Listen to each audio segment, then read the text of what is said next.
Assalamualaikum YouTube, selamat datang kembali di channel saya. Ya kan, di depan saya ini ada satu buah headphone yang dikirimkan oleh Akom ya. Jadi saya ucapkan terima kasih kepada Akom yang sudah mengirimkan satu buah produk headphone-nya yang diberi nama Chun H1 ya. Nah, seperti apa detail produknya? Saya kletek dulu plastiknya ya kan. Oke, jadi seperti ini penampakannya, dominan warna putih, kemudian ada penampakan dari headphone-nya seperti ini. Kemudian ada tulisan Bluetooth 5.0 ya, Akom Chun H1 wireless Bluetooth headset ya. Nah, di belakangnya ini adalah key selling point-nya.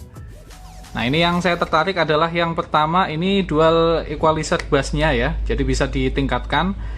Kemudian playtime-nya ini diklaim sampai 12 jam ya. Nah, ini cukup panjang untuk dipakai bermain musik ya. Kemudian, nah ini spesifikasinya. Yang pertama ya, dia punya baterai 250 mAh yang diklaim tadi ya, bisa 12 jam dan pengecasannya hanya kurang dari 2 jam ya, dengan berat hanya 140 gram. Oke, saya unboxing dulu kan.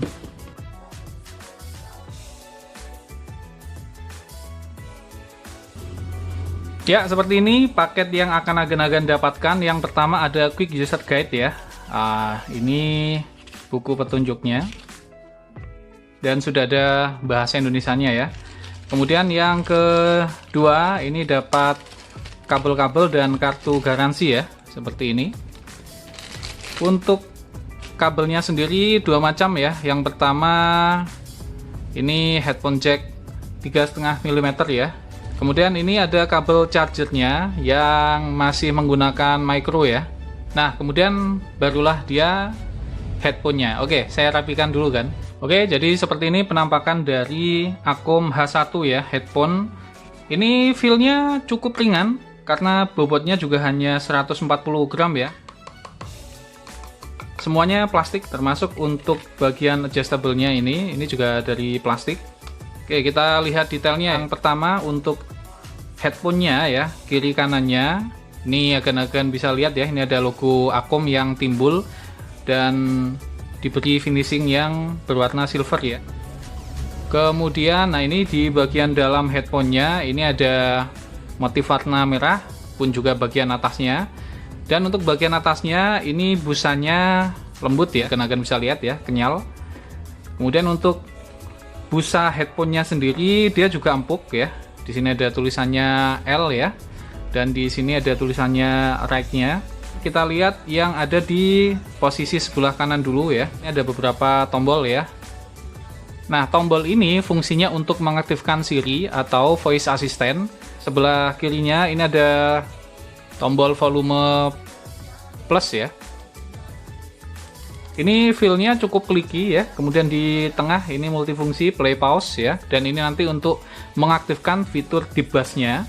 Setelah itu ada tombol minus. Dan bawahnya ini ada LED indikator ya.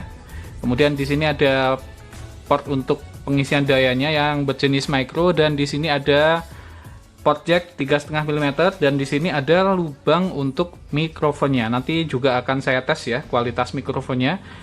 Nah, yang di sebelah kiri ini ada lubang. Saya pikir tadi lubang untuk slot micro ya, tapi ternyata lubangnya ini buntu. Ya, coba nyalakan dulu. Ini tekan dan tahan 3 detik ya untuk menyalakan, pun juga demikian untuk mematikan kan.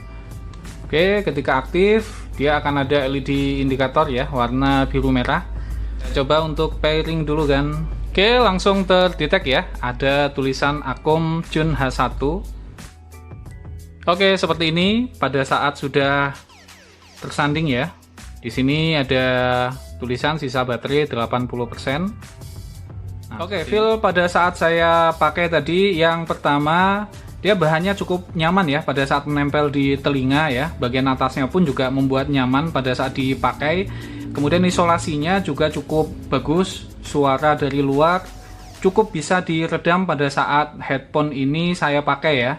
Nah, untuk kualitas suaranya sendiri lebih ke all round ya. Ceritanya berbeda pada saat deep bass-nya saya nyalakan, ini otomatis bass yang tadinya cukup ya, ini menjadi sangat dominan.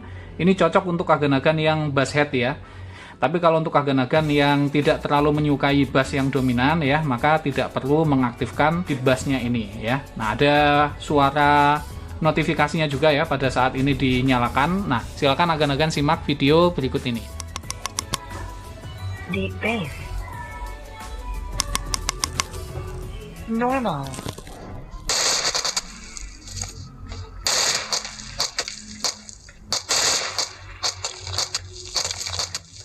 Silakan disimak kualitas mikrofonnya seperti apa. Ini saya akan coba untuk berbicara sehingga agan-agan bisa menentukan ya dan menilai sejauh apa kualitas dari mikrofon Akom Jun H1 ini.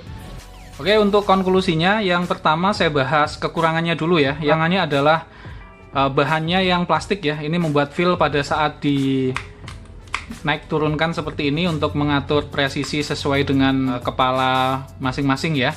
Ini kurang solid saya rasakan ya, karena memang bahan plastik itu sendiri seperti itu. Absennya slot memori ya, ini otomatis membuat handphone ini hanya bisa aktif pada saat tersambung di handphone agan-agan. Dia tidak bisa mandiri ya, jadi harus pakai handphone supaya bisa memaksimalkan fiturnya ya.